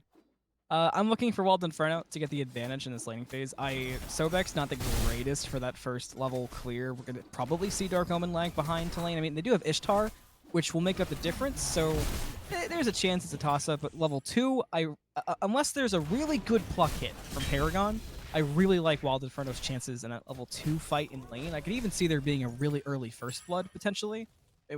And you can see it right there. The clear of Sobek is not a match. Yeah, certainly not his strongest suit. Gonna be a bit of an unfortunate aspect. Dark Omen, last game, were the ones that had a bit of trouble in that early game phase, and then kind of had it flipped on its head there. Or sorry, no, they were actually on the lead foot. Sorry, with that early game, but then had it flipped on its head. Physics, though, might be in some trouble. Thor bad. No, not like this, Physics. Goes down to Azteck for the first blood. Scizzy low as well. That's not what you want on a Thor in solo, especially against a Sun Wukong in this scenario, because now you've opened up the door for Sun Wukong to have the TP advantage and to just really pull you out of the lane. And if we see a gank come out from Powa to take advantage of Physics being behind, if you can take the Thor out of the equation, then Wild Inferno's created a win scenario pretty quickly that Dark Omen just won't have an answer for. Sub 1 minute, it's not good to see the holes already being punched in your comp, but I have faith in Thorgood. I have faith that Physics will find something else to try to work their way back into this game. Seeing some tension being posed here on this left side by Thawkman, recognizing that the support and carry clear is not quite optimal, but Wild Inferno already on the fritz. Great ward coverage on that left side to ensure their safety. There was a chance there. It's tough. Maybe if TMJ was a little closer during that really nice pluck from Paragon, they could have gotten the pick, but not going to be the case. Now, Dark Omen with Robin on the left side of the map, Powa in solo. It's going to be a lot of pressure out for Physics, so I hope it's worth it in duo as the gank begins. And they're going to be dropping all the damage on ECBinsen's head. Seems that Thawkman Jones, despite arriving a bit too late to the party, was actually just in time. Going to even up the kill board there onto this X-Ball. X-Ball, man, no matter what team it's playing on, just cannot get a break. Yeah, that's how X-Ball feels at times for me. That's one of the reasons I'm not the biggest fan of the character. Even when it's good, it feels like if you don't have Rising Jaguar up, you are just dead, and that's never a good feeling. And even Rising Jaguar, to me, because of how you need to play around it, not at times the best feeling escape. Something like a Jolt, where it's more instant, and you can kind of, I don't want to say predict it because you're playing it, but just something you feel like you're more in control of than Rising Jaguar. It just feels a little better in the laning phase. And Vincent kind of running into a trap bunny ran into game number 1. Now Scizzy gets clutched back, could be in trouble. Yeah, aParagon running right into Tiamat, Swanton bomb into the green buff, but they might take you down yourself. The bomb's gonna scrape your tail while the green buff minion finish the job, carry on the legacy. Not quite. Scizzy gonna take out the green buff minion. A worthy attempt, though, to take down the Tiamat after generations of other green buffs fell to the mid laner. Hey, that worked out good for almondbutter. Yeah, I mean, free green buff. Ooh, nice. That's a tough buff to do as Athena at level 3. That's a nice little way that worked out. I do like the pressure across the map right now that Dark Omen is trying to work out. They don't have it in solo, but they've really worked for it in mid. They've made it clear in duo. So if Physics can handle himself without that pressure and Dark Omen can spread it across the map, we saw the opposite in game 1. So I do like the new approach for sure. It has to not take Physics out of the game. You can't sacrifice your solo laner to get everyone else ahead. You can only do that, in my mind, if your solo can keep up on their own. Big facts here. I mean, solo laner at this point can't do much on his own other than just get whacked by a cudgel. Physics just going to be underneath a lot of pressure here. Kept away from those bastions that I know he loves just whacking down to a pulp. Level 5's been hit here by the Hoon bots, and we know what time that is. It's Fear No Evil time as he honestly just dives in for more farm on the opposing side's jungle. Where do we want to see that Fear No Evil placed first? I want to see it in solo. I just want to keep forcing out Physics. I mean, even if you don't get a kill, force Anvil of Dawn to be down, force TPs to be used on cooldown. Taking that Thor out of the game will mean a lot to every lane, not just solo, especially mid. If Scizzy doesn't have to worry about a looming threat of Physics slamming down at any point, that leaves a lot of room for Scizzy to not get poked out like we saw and to really push up, get damage across, get safe farm. These are all things that you just can't get if Physics is constantly lurking in the jungle, and I think a Fear No Evil there could be good, but we might see it in mid instead. I mean, I think you make a great point there that if you don't have to worry about your neighboring lane just dropping down to make a visit onto the mid, it's going to be a huge boon here to Scizzy, but you have to see that come to fruition. Powa is going to argue over some mid farm here instead. So with the damage he's taking, could be in some trouble. Might have to use that Fear No Evil defensively to match the Mystic Rush. Indeed, he will. Overhead kick and deny a bit more damage on the back end. StepDentist steps up with a Flame Wave, waves goodbye as well, as Dark Omen takes their damage and flees. I like the response there from Dark Omen. They weren't afraid to fight in the face of Defender of Olympus. If they had a bit more damage online, it's probably a couple kills there. And you've gotten the Fear No Evil down. I just talked about wanting to see it in solo, or maybe even we saw it in mid. But for anytime you can force Powa to use Fear No Evil defensively or on yourself, it's a big deal. Physics slams into a taunt. Dude is looking for blue buff, but not going to work out. I mean, the Thor good wall was good, but the Thor good ultimate was a bit bad. We can do better there, Physics. Don't you worry, though. Had some decent pressure there. At about 6 minutes into the game now, scoreboard reads even, gold just about the same. Small level disparity in different roles, matching jungle for jungle. We have Dark Omen taking that one out, but solo for solo. Sun Wukong retaining that lead on the opposite end here. Once again, I'm going to ask you about just this dual lane vibe here between the two carries. Do we expect to see another kind of Farmville game? I don't recall any solo kills in game 1. I think we might see it even more so because just judging by how we saw game 1 play, I don't expect TrapBunny to take any unnecessary engagements, and I don't expect Benson to take anything he has unless there's a full advantage there. Now POWAAAAHHHH could be at a disadvantage, plugged in, but had jump available, but now aParagon actually caught in between. Has to use Lurking Waters just to try to provide a bit of safety. Might provide some good damage to POWAAAAHHH once he emerges. Gonna charge prey him once again. Put it thrown back into the wall. Fear no evil. Just gonna mark your final resting place. StepDentist grabs that kill. Almondbutter underneath a bit of pressure. Scizzy at least stands at full health. Another charge prey just used on cooldown. Bomb was a bit off the mark there, my friend. Don't have your PEMDAS quite in order. That's 2 times now that POWAAAAHHH had to use Fear No Evil defensively. That one was really good, though. It did catch all 3, but there's just not enough damage from Scizzy right now to have followed up on it effectively. Binsen also forced under their tower in duo, so just to kind of round off what you're talking about, when they're farming, TrapBunny has an advantage. I mean, it's really hard to box an Ishtar, kind of like it's hard to box an on her. But for Farming Simulator and even for rotations, I would have expected the same thing from TrapBunny in game 1, but I think that Binsen brings a lot to the map just by ultimate and range alone, especially beacon fights. I feel like Xbalanque is a difference maker for the first beacon fight of the game. I don't think we saw that enough game 1 from TrapBunny, and I'm hoping that Binsen can bring that to the table for Wild Inferno in game 2. Yeah, I agree. We mentioned it, in fact, with frequency in game 1, the prevalence and the importance of that global ultimate, but didn't quite see to be making much big of an impact there in game 1. Hopefully going to be changing it up. A different global ultimate this time, though. Physics, once again, bit of a Thor bad ultimate there, caught out by the Somersault Cloud. Azteck escapes with spades and with the blue buff in tow. I am constantly impressed by the map presence of Wild Inferno, and we're seeing it again. TrapBunny forced to use Blades of Retribution, but will get away. POWAAAAHHH lurking, though. Could be some trouble here, but POWAAAAHHH, I think, realizing this might not be the easiest engagement. TrapBunny is a level up on the carry, doing quite well to his name. Just going to look for some safer farm instead. Gotta say, I've agreed with what you said prior about we should see more pressure here being put onto the Thor. Yeah. Haven't quite gotten that. I mean, to be fair, Azteck's pressure, such an impressive soul laner that it's kind of been self-sustaining. But would have liked to see the monkey make an appearance over there in the right lane, because we would see some more offensive Fear No Evils. You don't have to worry about it. You don't have to worry about Scizzy's damage not being the highest if you have Sun Wukong assisting you instead. Might be trying to get some damage here in the left side, though. See if this side lane works out better for you. Thokman underneath the pressure for Fear No Evil. Mystic Rush to dodge a bit more damage, but still dropping very low. ECBinsen the first to fall, and Thokman makes out like a bandit, still managing to get away. aParagon with the Lurking Waters just going to drive them all away. Eat a bit of damage for their troubles. Make sure you use that charge prey wisely, though, my friend. You might be sticking around for too long for your own good. With the dash down now, but StepDentist is re-engaging, and Thokman and TrapBunny are also on the fritz, going to rejoin the fight. Another big charge prey forces the beat from Scizzy, but he's already out of position here. Almondbutter could be in trouble, caught beneath the Darkest of Nights or the members of Dark Omen. They're still going to get 1 kill on them. aParagon falls first, and Azteck's now back in the fight, gonna try to put some damage on a TrapBunny. POWAAAAHHH leaps on in, crashing down on top of the Ishtar.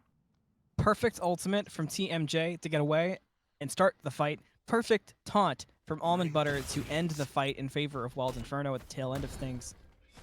The mechanics that were on display there were crazy. I do feel like Wild Inferno need to be a bit more present if they're going to be dove that deep in duo. Clearly, there was too much allowed for Dark Omen, and Vision needs to be better, which we already see a few wards go down in place of that. But you can't let them go that aggressive in your own jungle. That has to be the first response here. But one thing I will say, Wild Inferno has been able to control Relic usage from Dark Omen much to their favor. I mean, going into that fight, the Relic advantage was looking pretty even, but coming out of the fight, there's nothing up for Dark Omen, and Wild Inferno in game 1 noticed that, and every single time that there was a Relic differential favoring Wild Inferno, they forced fights, they forced issues. They're going to have Beacon up, but there's still going to be most Relics up for Beacon, so maybe look to see if they try to pull a fight a little before Beacon to take advantage of those Relics, maybe be on a Dingo timer type of thing. Speaking of pulls and relics, I will say, Wild Inferno's not looking too hefty in that category either. You see a lot of shards were used during that fight, and certainly some beads off of Scizzy as well. aParagon, I think, has been a bit too trigger happy with these charged praise, but they spell a good omen, you might say, for these members of Dark Omen, because if you're hitting those, knocking someone back into 5 members of your team, just like that, nice job. Just like force them to be a bit under pressure here. Put them on the back foot, make them uncomfortable, but almondbutter seems pretty comfortable being there because you got 2 more teammates here to supply some extra damage for you.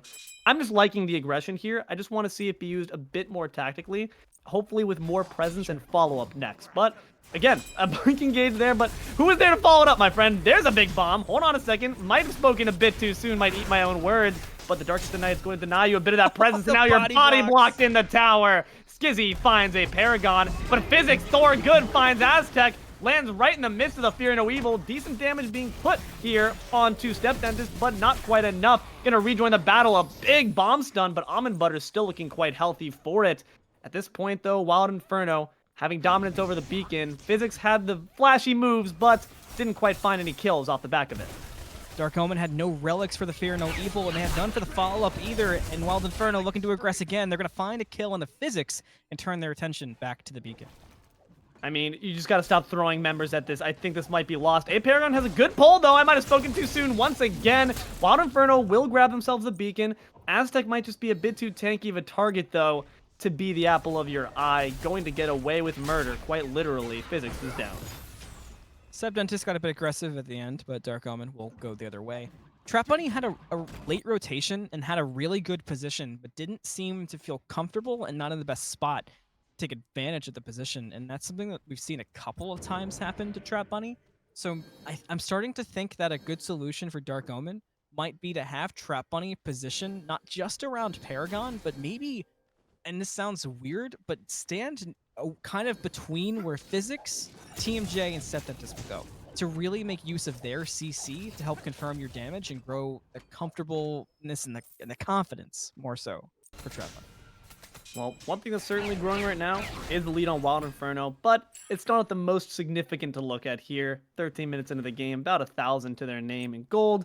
XP a bit bigger. At least you have that disparity to you. The mid lane's up as well as your solo. That's got to feel good. Support as well. The only thing we're seeing here is TrapBunny's actually got the leg up on the opposition here with this Ishtar.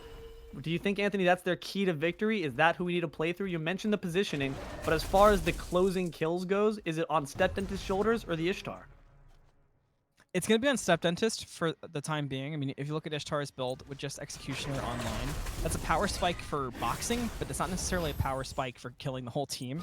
I mean, I'm sure Perspective Duck didn't have much more items than this during the pentakill last season, but Ishtar does need a bit more online to be a problem, kind of like what we saw with Hachiman last game. I didn't talk about Binsen really in any analysis until the end of the game when Binsen had everything online.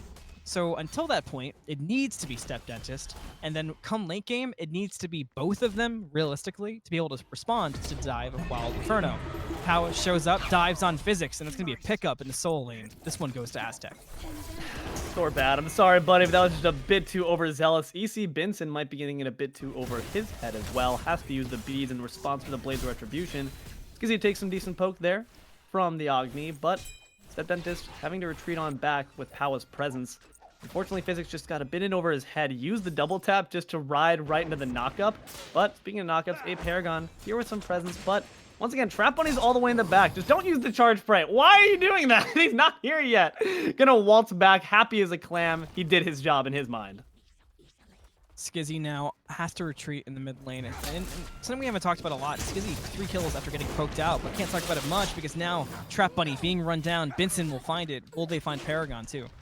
I mean, that was a good charge spray at the very least. I'm prouder of that one. Physics takes to the sky. Will Thor be good? But POWAAAAAHHHH lurking in the corner. Gotta be careful. He drops some crap on you. Gonna drop the monkey at the very least. Staff slam to boot. Scizzy finds the kill on a StepDentist in the mid lane. Thoughtman's joined the battle though. Moves like a jaguar, going to evade the 10-hand Shadow Fist. Mike ran ECBinsen his life. Not quite. Pushed into the wall by the Piranha Onslaught. Picked up though on the back end by the rotating Sun Wukong. It's a 1 for 4. Dark Omen feeling the pain. Wild Inferno just constantly seem to have an answer for everything Dark Omen does. It literally feels like they've got somebody in the comms in most of these mid to late game team fights. Early, Dark Omen consistently looks strong, but Wild Inferno responds too much. Physics could have a chance for a steal here. Thor good. You do have the Mjolnir's attunement. Will it find the damage? He's gonna Thor teleport in for the good! big risk. Thor good indeed. Power gonna take him off as revenge, but that's a huge steal to their name. That's massive. I mean, we saw that last game from Azteck, and it had a similar effect here for Dark Omen, not as drastic as what Azteck did last game for Wild Inferno, but still, that's massive for Dark Omen, because by the time you get to that 20-minute mark, that's when you're starting to get to that point where gold matters less, experience matters less, because everyone's getting to the same page. The further you get, the more that's the case. And they've kept things fairly close, for the most part, until the last, I would say, 7 minutes or so. So getting a change here, switching that momentum, changing the vibes of this game to feel more positive for Dark Omen off of a steal like that, maybe that opens up a fight of Pyro. Maybe that means the final beacon is a little bit more exciting, and even there's a lot of different routes we can go now that Dark Omen have just from getting the gold of that steal. That's just gotta feel good too to your name. Just mentally, you've been on the back foot for a bit. You make a big play there, get your team a bit more fire, a bit more invigorated up. TrapBunny though, not feeling quite so great there after those branching bullets just whacking you in the face. The moves like a Jaguar are gonna be pursuing him to the ends of the earth. Don't even need the Darkest of Nights to clean up that kill. ECBinsen kind of proving us both wrong. They're gonna find the solo kill on the Ishtar. Yeah, you can't face tank those branching bolas. You cannot do that. Now, Azteck does get plugged in. Plenty tanky to get out. The beacon after this will be cleanly going to Wild Inferno. Consistently, it feels like these beacons just haven't been matched by Dark Omen this entire set. And Wild Inferno off of the beacons consistently has a next objective on the mind. Dark Omen, they need to steal this Pyro. I mean, you have StepDentist for it. The bombs are going to be a very useful tool to your name. Going to be unleashed. In fact, aParagon lets it go. But now the call is to engage on a StepDentist. Has to use the bead. Mystic rush as well. Maybe a bit too hastily there. aParagon says, get out of my way, Omen. But I got a tier 1 tower to get to and will be obliged. Physics made the rotation just to be a bit of a nuisance in the back line. Dark Omen's looking low. And now Wild Inferno's once again looking at the Pyromancer. This one should be easier, but at the same time, with Physics around, not going to be for free. It's down low. Can Physics get to it? Will Thor be good? Indeed, but they already have a kill there on aParagon. They're doing well on the other side. Going to find one, maybe another one. StepDentist could be in trouble from the Tiger form, Staff Slam, Sweep, and another from the Monkey. They're just going to be able to clean up the remaining members of Dark Omen. Physics is going to run right into Pow on the backside. Not the Monkey you want to see in a dark alley at night. Triple kill there for the captain and the jungler. Azteck and Powa just had a Kobe and Shaq moment right there. That was absurd play. The spin around from Azteck for a pick as Powa slammed down for one in mid, leading to the triple. So good. The play from Wild Inferno is just so coordinated, so crisp. I mean, even when Dark Omen have openings, like the steal from Physics, the lurking from Physics in game 1 at the EFG, and again there at Pyro, it just feels like they can do no wrong. There's something special about the way they play. They play less like a draft league team and more like a bring your own team, which is really, really interesting to me. And it's so consistent. It's why they're at the top of the standings. It's why Dark Omen is chasing them. It's why everybody's chasing them, because it's not like it's even a close lead for Wild Inferno. They're dominating, and we're seeing why. I mean, speaking of leads here, 20 minutes into the game, 4,000 up ahead. Going to be lengthened by knocking down a few more of these structures. Dark Omen just always a bit late to the punch. You mentioned it earlier. It always seemed they're arriving just a few seconds after Wild Inferno, but with the way they're playing, a few seconds is all they need to do massive damage. I am now... Okay, a big thing I'm starting to notice. I talked about the relic advantage that Wild Inferno was doing.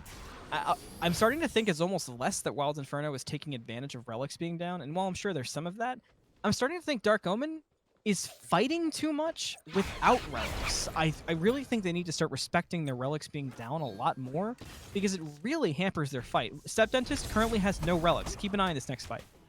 I mean, might be a fight we're seeing right now. Frontline going to be teleporting in. Darkest of Nights used as well. The Defender of Olympus doing surprising amounts of damage there to Thawkman Jones, but now Wild Inferno looking to put some damage on another objective. Primal Fury being looked at. You don't have physics. Thor Good will not be around to steal it. aParagon might be your only hope, but chased off by the Child of Creation, Primal Fury goes the way of Wild Inferno. Now they have really anything they want to do across the map. StepDentist is in a really awkward spot. This is problematic for Agni, but will be let go of. Mid-tier 1 is the play here for Wild Inferno. And with where Dark Omen is across the map, could be a really awkward fight that could happen, but not going to happen as Wild Inferno chooses the back in the mid lane. So that gives us time to kind of think about where we're at and what could go next. Dark Omen need to contest the next fire because they're not down and out yet, and they've had really good contest this entire set. That's been a constant. But my problem is, how will they contest? It's been physics every single time. StepDentist tends to kind of be on the way every time an objective is falling. I need StepDentist to be with physics for the next steal attempt. That's what I need from Dark Omen. If that happens, Wild Inferno will have a much more difficult time getting an objective for free. I mean, you have the Pridwood pickup on the Thor, so it's a bit tankier than your typical jungle Thor, but comparatively to the Nike, it's just not quite as much health to chew through. Not as much shield. No shield, in fact, without that Pridwood popping up. So I'm a bit worried for Dark Omen's chances in that fact. Again, they've picked a comp where they need to be on the lead foot. And again, they're finding themselves off the back foot instead. Not how you want to be scuffling, not how you want to Samba, because Wild Inferno are just going to continue to take this advantage. And I feel like they're honestly playing a lot more aggressively and confidently with the lead they have now. I am constantly in awe of how Wild Inferno's playing. There's one thing I do want to point out that Wild Inferno does. They might not have time to do it. Maybe we will. Now Binsen, now looking for Thockman, but he gets the blink across, so he'll get away. So time to say it really, really quick. They've got to stop doing this right here. Azteck tends to kind of do his own thing in the in-between of fights. We need Azteck with the team. Oh my god, I don't know, man, because he might just bring the kill right to StepDentist, taunted back in, going to take down the mid laner. Rampage here for the Sun Wukong. I don't know, Anthony, that game plan's looking awfully solid. Yeah, I guess Aztec's just built different, because every time... Yeah! I don't know. There's just nothing I can say at this point. Wild Inferno is just playing unbelievably well. And I'm plucking spreading hairs trying to figure out what to talk about for Wild Inferno. Dark Omen, there's certainly a lot more, but it's not like they're bad, not like they're playing horrendous. They're just getting outmatched. And any way for them back into the game leaves them in these positions where they kind of look bad. It's kind of like Physics diving in a lot. And those 5 deaths have all been deaths where Physics was trying to make a play happen for his team and trying to create an opening or get an objective steal or so on and so forth. And that is value that can't be understated. It's just that Wild Inferno always has some kind of snarky answer waiting for the play of Physics and company. I mean, even with your Agni sitting firmly at the top of the damage chart, it's just not enough. Titans marching down the mid lane might provide an opportunity for Dark Omen to strut their stuff. Who do we think needs to be the priority target numero uno for them to take down, for them to charge prey, bomb to oblivion in this coming fight? I want to see POWAAAAHHHH get bombed out. Get rid of the Fear No Evil. Plain and simple. That's been a game-changing ultimate. That has been the bane of Dark Omen's existence. Just clear it out. You have the damage to do it. POWAAAAHHH didn't go that tanky. You can do it. But now TrapBunny gonna get caught out on the split push from Azteck.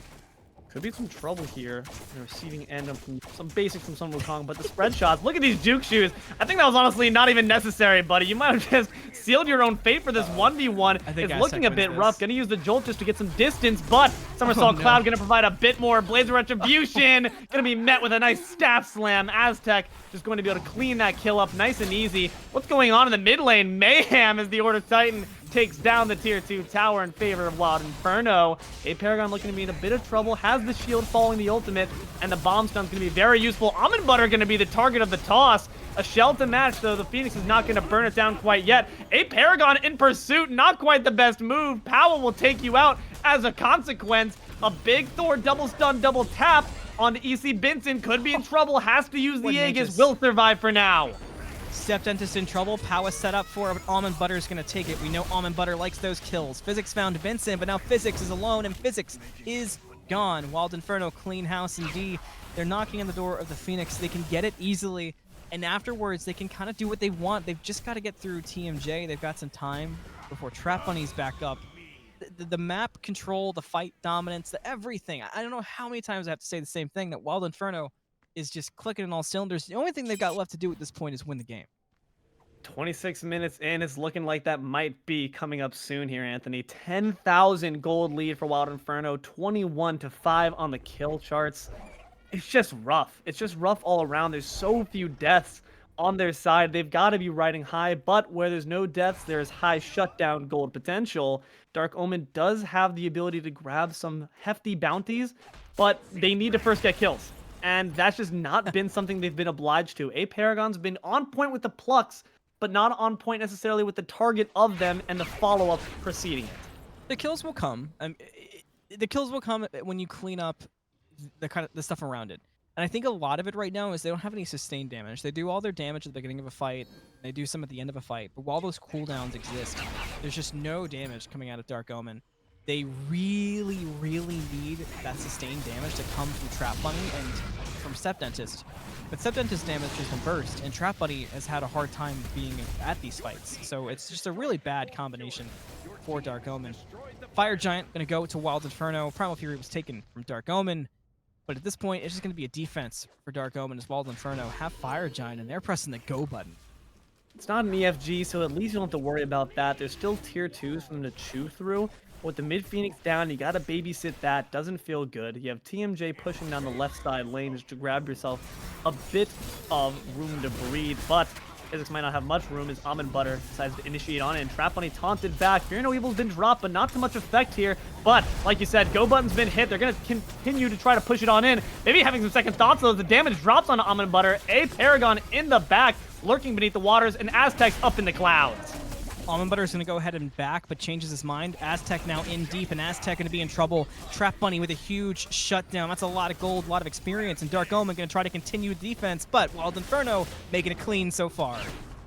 Thor Bat, unfortunately, going to be the first to fall from Dark Omen's side. Scizzy has to once again use the beads to just evade from that CC here. Could be in trouble if StepDentist is knocking on those doors. And speaking of, Thockman Jones going to walk through those doors, but not going to find any members of Wild Inferno on the other side. They've already fled the scene.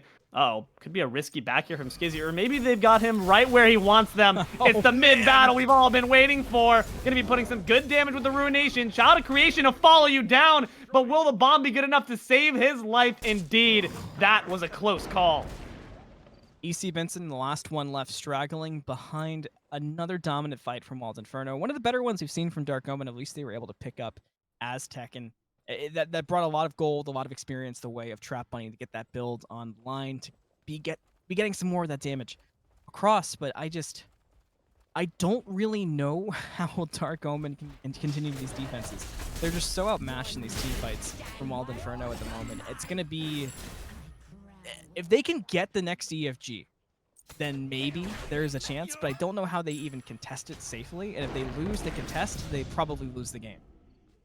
They've really got to be playing carefully. And we've seen prior on those FG engagements in game 1, they have no issue with taking things slow, playing it methodically, playing it calmly and rationally. But I don't know, you might need to throw logic out the window at this point, because Wild Inferno have been doing such a fantastic job on every aspect of play. They're just, like you said, popping off on all cylinders here. But if the left side lane still standing as far as the fire minions go, and no longer standing as aParagon taken down. Azteck might be a similar story. Once again, though, he's got his head in the clouds. Head in the clouds, just vibing away. One-man army. Now Wild Inferno dashes into the left Phoenix, and it's blown up. Mid Phoenix will follow. With all three Phoenixes down, Dark Omen's chances are slim. They can put up a decent defense with the Titan, but I don't know how they could do it comfortably. And it's not even going to... I thought maybe if it happened here without EFG, there was a chance, but Wild Inferno not going to have to deal with that. They're going to bide their time, wait out for the next EFG, and then go for the push, which in that scenario, I don't know how Dark Omen stays in this game. I think it's just got to be some CC chains, man. We've yet to really see that long solitaire game where Wild Inferno needs to put down their keyboard, put down their controller. You're not allowed to play the game unless you have beads for a bit. Hasn't really come to fruition. It might just be a bit of targeting. It might just be a bit of communications as far as the disconcertion goes, as far as the discombobulation goes. StepDentist is stepping up here, but Power's just going to hop on his little pogo stick. He's happy as a clam. Wild Inferno stand to win everything here.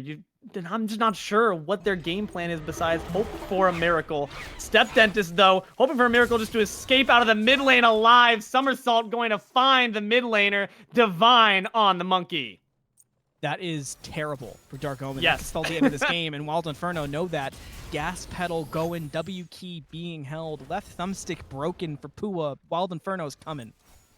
You gotta be careful. They're knocking on your doors. They're asking you for lunch money. They're trying to take it all away from you. You have Thokman Jungle in the backside. Decent damage onto POWAAAAHHH. Has to flee the scene. Scizzy, though, in the back trying to consume TrapBunny's life. Gonna be obliged. Unstoppable for the Tiamat. POWAAAAHHH might be the first casualty on the side of Wild Inferno. aParagon grabs that for the shutdown, but ECBinsen takes down their captain as well. Without their leaders, what will they do at this point? It seems aParagon's lost the will to live. Going to fall to Scizzy for the double kill. Physics, Thorgood needs to have some awfully good plays to stand up against it. Not going to be obliged. A triple kill here. And the Deicide going to grant Wild Inferno the game. POWAAAAHHH on top.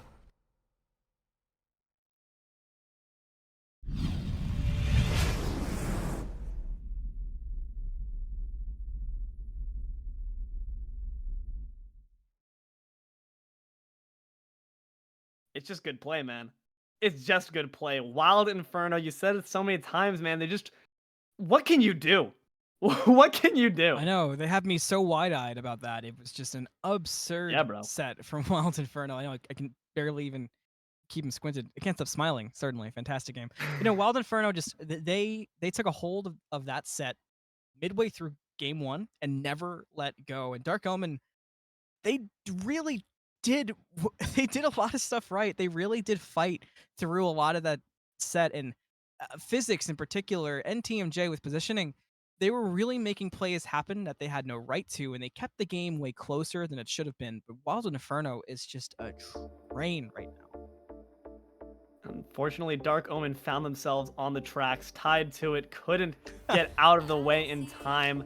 Even with Thorgood, it's just not enough. I mean, I don't want to say that they didn't play well because they had a vision here with this comp. I loved aParagon's aggressive play.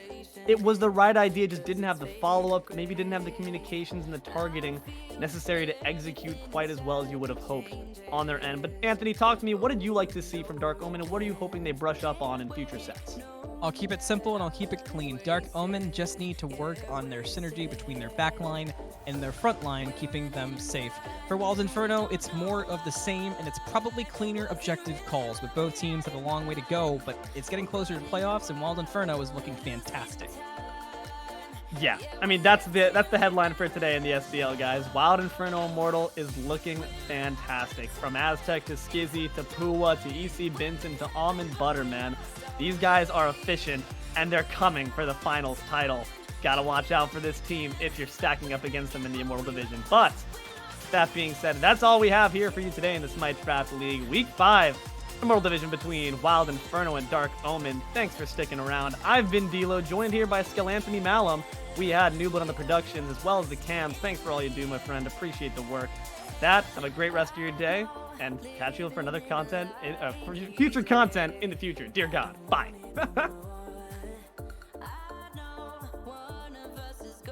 Crazy if we don't let